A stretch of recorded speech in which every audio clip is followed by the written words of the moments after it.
got a little bit more to tell you about more ideas in Yumeko. Specifically, starting off with Yero. If any of y'all have seen, remember the last, probably not the last, but the mini video I put up where it said Black Panther in Yumeko. Well, time to answer that question. No, technically, it's not Black Panther. Much like the video of CJ being in Yumiko, and it turned out that there was a character known as Taikari, which is Hiko's little sister, and she was going to be based off of CJ as well. The more so the voice actor for CJ in our reaction videos, Claire. Yeah, more so based off of her, because she had become like a little sister to me. With this one, basically, Yero is a character that I actually first came up with when Casey and I first started role playing Yu-Gi-Oh. And now what it is, those of y'all, some of y'all probably are aware of what I'm about to reference, and some of y'all might not. Like I say, if you're not and you're confused by what I'm about to say, definitely make sure you make a comment in that comment section. Ask me some questions. So, with that said, what it was in the any of y'all that's known of the previous stories that I've read in the live stream, in the live stream before switching to, the novels, and of course my last video of anime and comics for 2022 will explain more about that. So any of y'all that have read that would know that in terms of the manga, Yugi had what was called the Millennium Puzzle, one of the 7 Millennium items, and at times in the manga, and also the TV series that came after this, the Millennium, it would then take him over, and there would be another version of him that was sort of like this master shadow gamer that would come out. In the anime, they always referred to him as Other. Yugi always would call him Other Me or Other Yugi. Later, they found out that in both the manga and the anime, they find out that he's the spirit of an ancient pharaoh. It's a little different in how it's found out in the different version, but it all results to the same. But yeah, he's the spirit of an ancient Egyptian pharaoh, known as Pharaoh Atem. So, with that said, knowing that, going in, role playing Yu-Gi-Oh and everything, the characters that Case and I would be in our Yu-Gi-Oh role plays, which is used in in the comics, hers was, sometimes she would be Julie Kaiba, the little sister of Seto Kaiba, or she would be Julie Yukoshi and kind of be her own, and have like her own company as the Yukoshi Corporation. Yeah, which that's going to be a thing in the Yumeko series as well. But of course, with no reference of Yu-Gi-Oh, because, don't want to get copyrighted. Yes, I see you over there, Mickey Mouse and 4 kids. So, I feel like oh, and by the way, I feel like I really want to get a donut.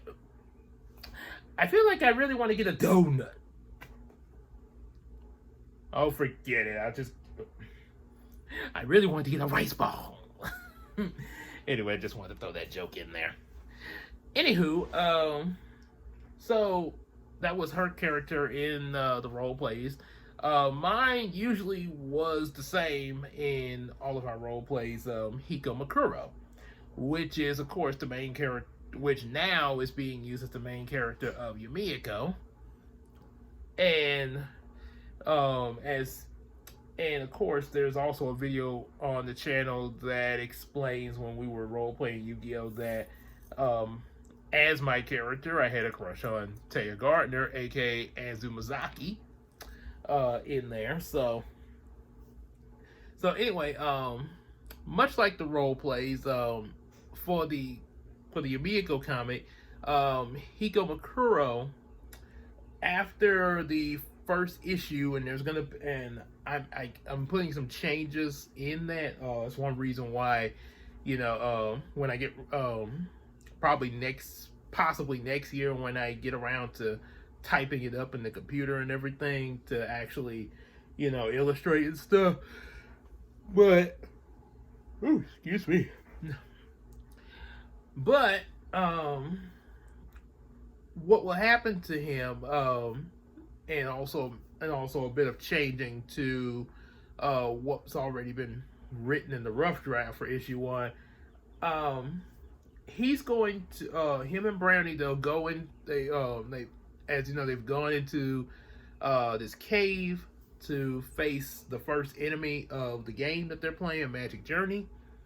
And they go through the little obstacles, stuff like that, and they're using I'm thinking they're gonna use yo-yos, pretty much similar to what was used in Star Tropics Excel, unless something else comes to my mind. But anyway, they get through the challenge and they get to the big boss of the first level. It's gonna be, I'm trying to debate of what the big boss will be for that. As you can see, I'm still getting it together. But anyway, when they go up against the boss, we'll know who he is when the comic we'll know who he is at some point before the comic goes in development. Higo will set both him and Brownie be taking on the boss together, and eventually a special power is awakened in Higo. He ends up with what's called the Destiny Watch, and I know this is a regular pocket watch. I put it on this little chain because I like to wear it around my neck. Technically, you're supposed to put these on your, clip these on your pocket and be all fancy, like you see the fancy men at the fancy parties with the monocles and stuff like. Oh, I say, what time is it now? Oh dear, I believe it's almost time for us to go to Mrs. Pizza's. We don't want to be late. But sorry, fancy. I'm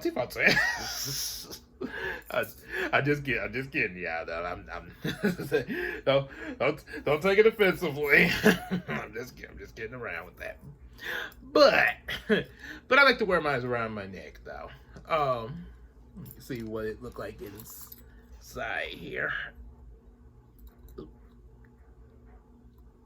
Really cool there. Cool and vintage there.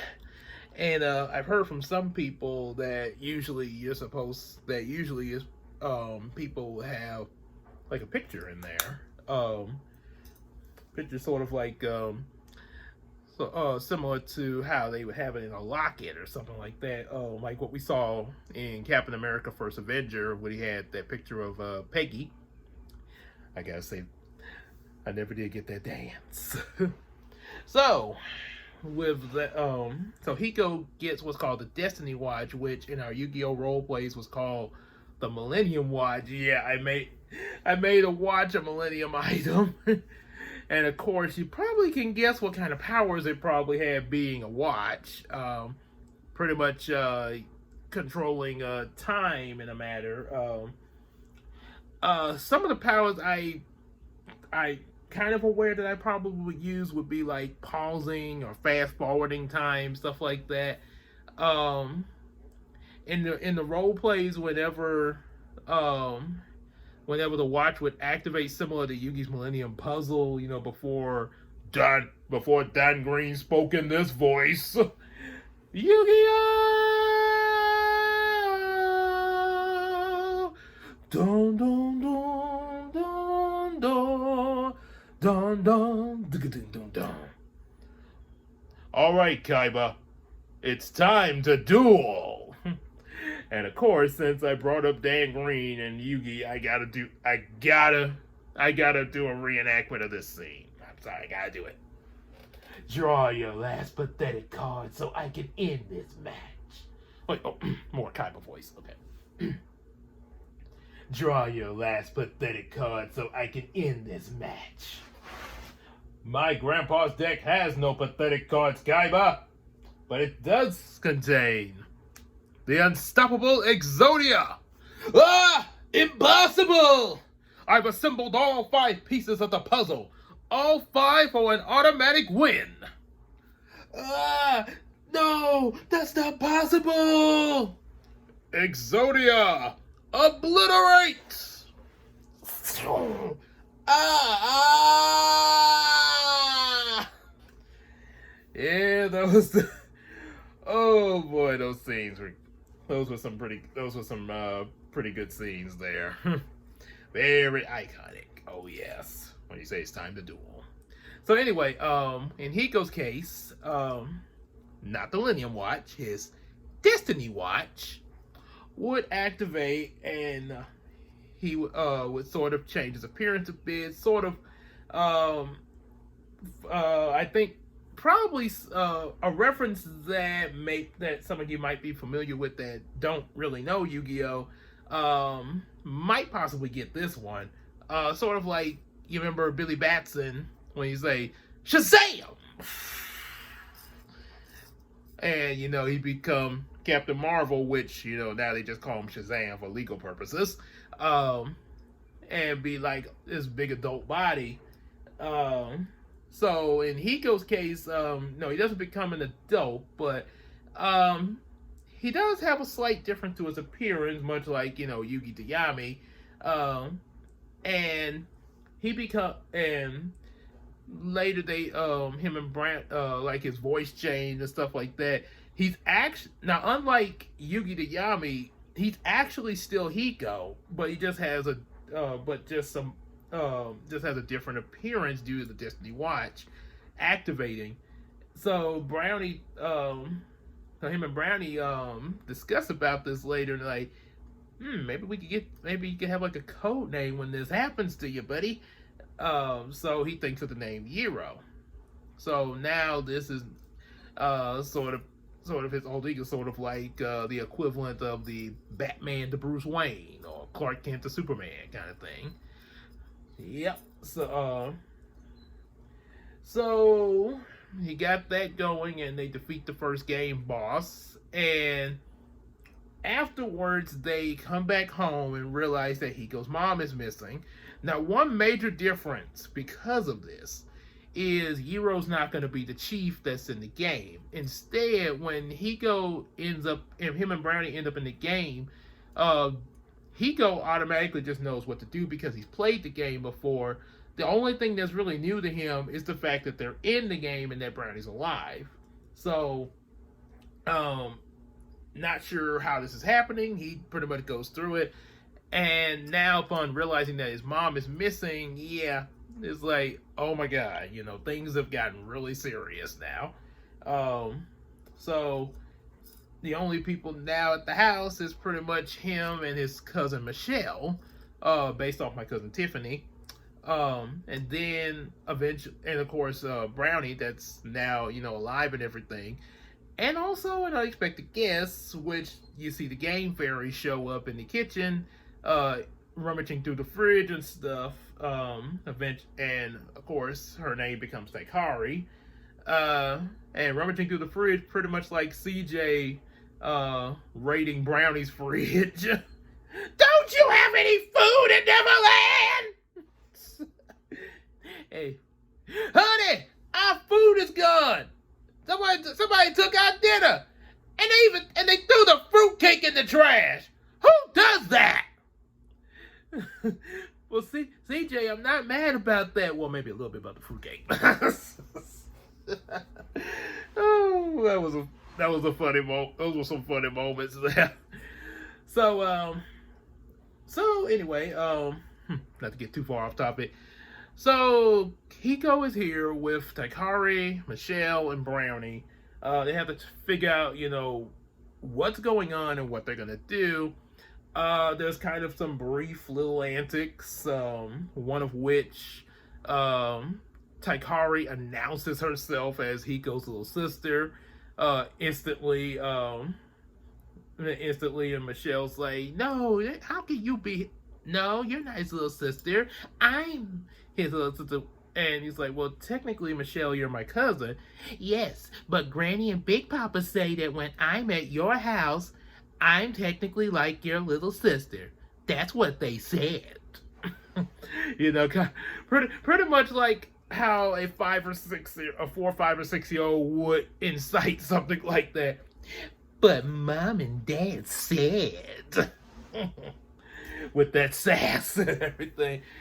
So yeah, you probably could guess at the beginning of the series, there's gonna be some three-way comedic bickering with, of course, Taikari and Brownie, sort of like with CJ and Brownie in the beginning of the satire, and also with Taikari and Michelle because of the whole thing of wanting to be Hiko's little sister.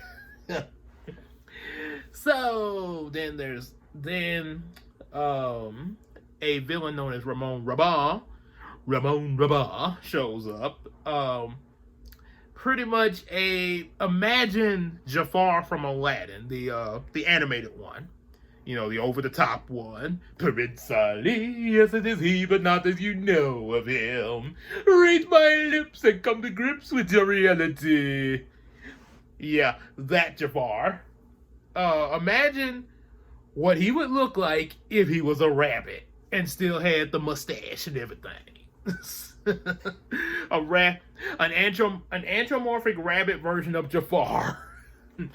So he shows up, does this little magic-y tornado and everything, and he sends Hiko, Taikari, and Michelle and Brownie all into this little maze they have to try to solve. It's a maze in an abandoned store, which is a reference to a dream I had a while back in middle school, Super Danger Walmart, back when me and my old friend Quintus back there were playing Digimon back then, and I once had a dream that him and me were inside of a abandoned Walmart and there was some monsters and stuff in there. So it's a reference to that.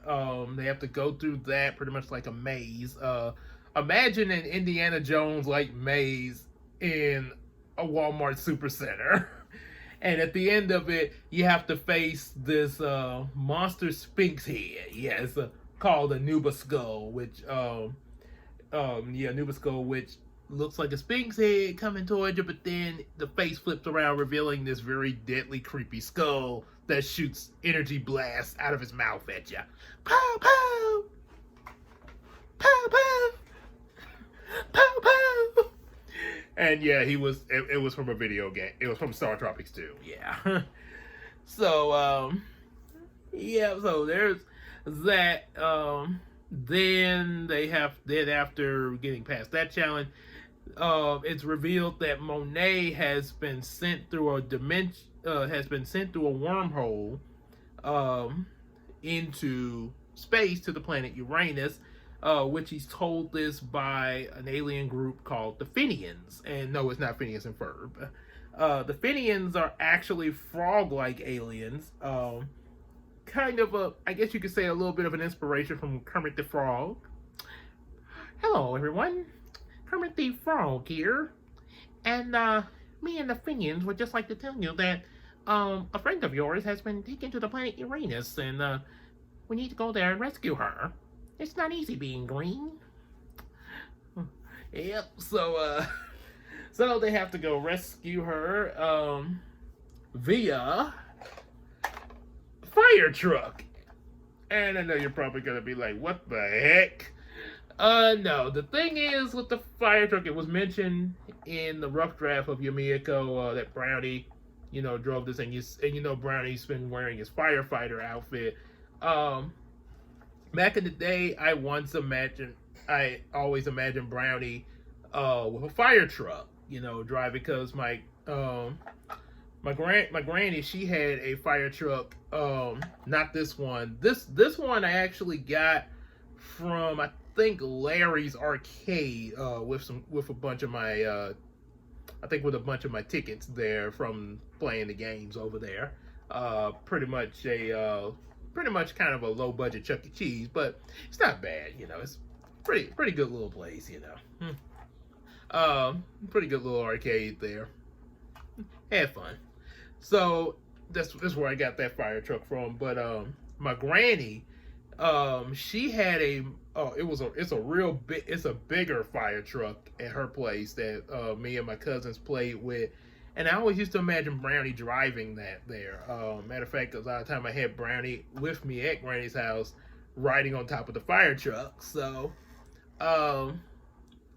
anyway, with that, one of the things I imagined was, what if he built a fire truck rocket or fire truck spaceship? So yeah, in the series, Brownie has this special fire truck that can also be like a spaceship. They can ride it into space, and that's what they use to go rescue Monet from the planet Uranus, which the inhabitants of Uranus and it can do this. Pretty cool. And the inhabitants of Uranus have been brainwashed by dark magic from Ramon Rabat, as well as the one he's working for. Once they go rescue Monet, they also got to free them from, the dark mind control. So yeah, free the planet,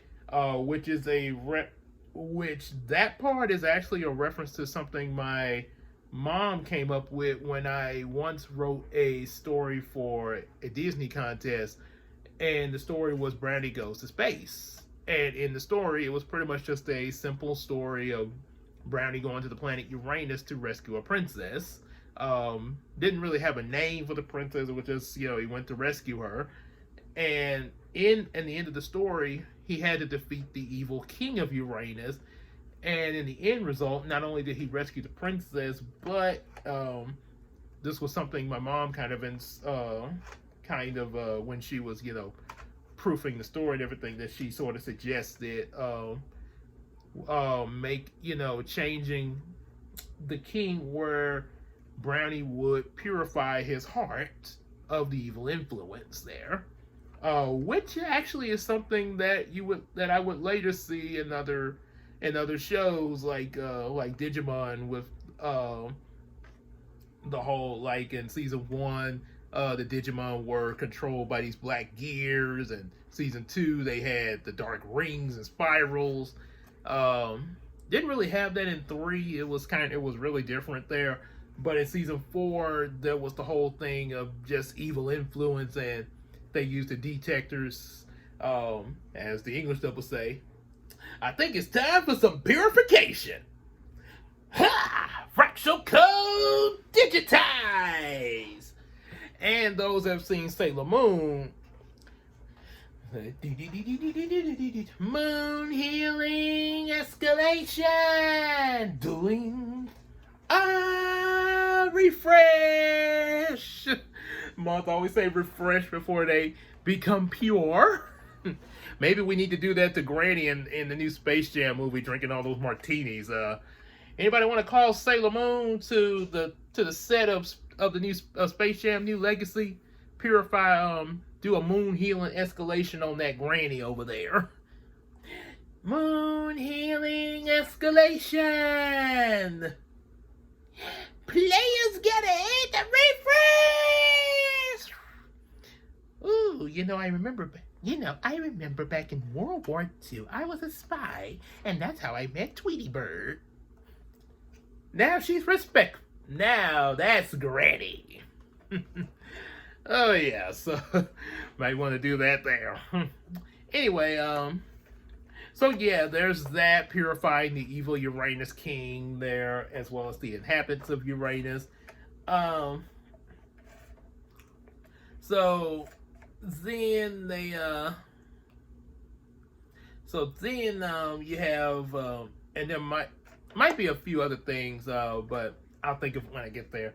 As with some of the other characters, you got Casey's character in the series, Sword Girl, that we know was kind of briefly mentioned in Brown Chronicles. You know, Julie Yukoshi, she had the outfit of Sword Girl. I don't think it really came out and said Sword Girl, but she did have the outfit that she had. No, it was in Heroes of Dreams, yes. However, with this one, as mentioned in issue 1, she is Sword Girl is a movie character first, and Julie Yukoshi is the actress that plays her. But eventually in the series, she ends up gaining the powers of her character for real, becoming a real psychic samurai. And with that, her and Tim end up they've lost pretty much a lot of their family, to a clan known as the Nightmare Clan. And after that, they meet up with Naomi, who's been sent there through a portal as well, like the way Monet ended up on Uranus. And so then it becomes they do end up facing one of the members of the Nightmare Clan, while also one of the members of the Nightmare Clan, and then there's another arc in mind with another character that Case created known as Julius. He was the little boy with gold hair at the end of Brown Chronicles 2, that was just kind of watching things. So yeah, kind of got that going. Then we don't want to go a whole lot on that there just yet. A little bit more that I can also tell you before I close out. Star Striker's rebirth in Yumeko. I still got some thought process of that. So far, my thought process has gone as far as what's going on with Hiko and Brownie, as well as also the other plush toys that you see in Brownie Reaction. They will be in there. They'll be in the comic series, as well as also Monet and Naomi, Sword Girl and all that. As with Star Striker, what I do have in mind so far is that with all this going on with the other characters, he's pretty much gonna be the go-to guy that's gonna be needed to kind of keep Shreveport safe with stuff happening there at the beginning of the series, thus earning his title, the Shreveport Defender, in his rebirth. Star Striker, the Shreveport Defender that strikes like a star. So, yep, there'll be that. He'll be there'll be that. It'll be a retelling of him getting his powers. It'll be made a little bit better than what was in the Star Striker series. Not saying that the Star Striker series was bad, but just better, Yep. So there will be that, as well as stuff with Angela, and also a friend of his named, as we all know from the comics and the Heroes of Dream series, Brian. There's gonna be some differences with him, not bad differences, but difference all the less. Yep. And also, as well as Brian coming into the action as well, as a new character. There will be a mention of Target, like in Heroes of Dream. Brian Robinson, he became Target, sort of a gadget type hero, similar to Gear from Static Shock. But in this one, he's gonna have a little something different going for him there. Be a little different. So, when I get close to that, there'll be more updates on that there. So, yep. So at the moment, yeah, that's pretty much what's gonna be what I got in mind with Yumeko. So hope y'all enjoyed that. And again, like I say, if you got any comments or questions on that, be sure to leave them in the comments. Especially some of the especially when I was mentioning Yu-Gi-Oh and all that there, and Digimon and Pokemon, all that. One thing, since I mentioned that, Yumeko is a lot of my ideals wrapped together with some references to, different very well-known animes that I've pretty much grown up with, mostly, like I say, adventure type, like Pokemon, Digimon, Yu-Gi-Oh, and a few others. And also, if you know, the Star Tropics game that I mentioned, that was a major part of my childhood, was the Star Tropics game on the old Nintendo, the Nintendo that had Super Mario Brothers and all that. Yeah, with the Mario Brothers and Lemons a game. But yeah, Star Tropics was a big part of my childhood with that game system, and also from PlayStation, the Final Fantasy games. I know there are Final Fantasy games on other systems now. I know probably know when I mentioned PlayStation, some of y'all probably say, "Get with the times."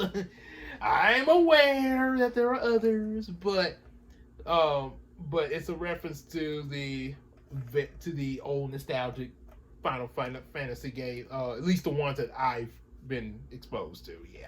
Yeah, there's quite a bit of them, but there's only so many I've been exposed to when I first saw it. And also, big shock, the Yumeko series actually takes place in the 90s, so yeah, it's not in this time period, it's actually in the 90s, so yeah, you'll probably be noticing that with as series goes on, with certain things mentioned there.